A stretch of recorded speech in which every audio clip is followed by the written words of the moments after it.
Music by Noor Alam राज।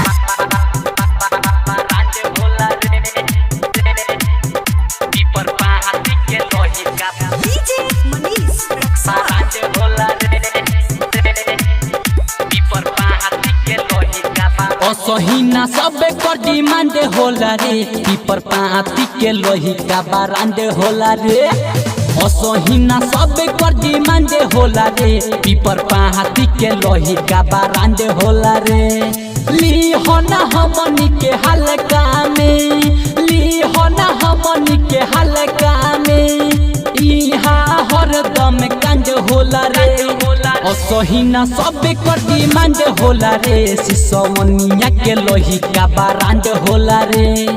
असहीना सबे कर demand होला रे, भेड़ी हारी के लोही का बारांड होला रे। अरे बुझाई बारांड होला रे, पीपर पाती के लोही का बारांड होला रे, पीपर पाती के लोही का यही जाते भी आवेला, बिना न सैले न जाला हो। बहुआरी तो परिया के लइका पादा पादी खाला हो। बहुआरी तो परिया के लइका पादा पादी। अरे बाची सुनो हो, यही जाते भी आवेला, बिना न सैले न जाला हो। तो परिया के लोहिका पादा पादी खाला हो।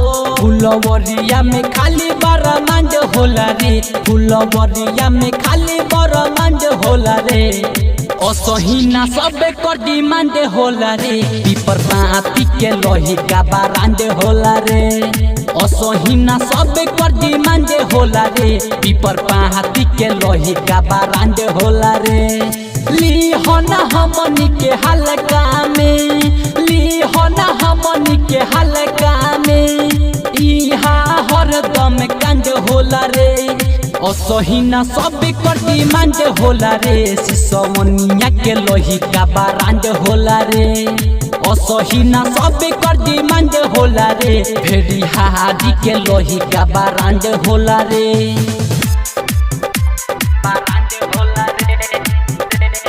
म्यूजिक बाय नूर आलम राज। बारांड होला रे, पीपर पाती के लोही का बारांड। एही जाके लोही का ले के काटा कोडल सरंगदारी हो। राइट नूर आलम कलम करनती बाडे असलम बिहारी हो।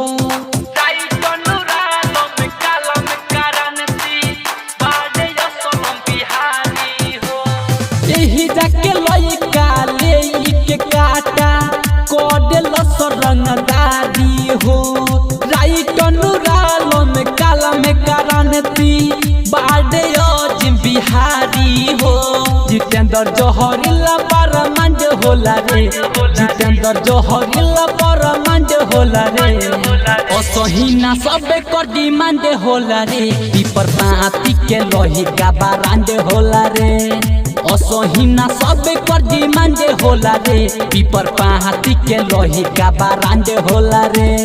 ली हो ना हमनी के हल्का में, ली हो ना हमनी के हल्का में, इहा हरदम कांड होला रे। असहीना सबे कर डिमांड होला रे, सिसवनिया के लोही का बारांड होला रे। असहीना सबे कर डिमांड होला रे, भेड़ी हारी के लोही का बारांड होला रे। बारांड होला रे। Fashion recording studio Motihari.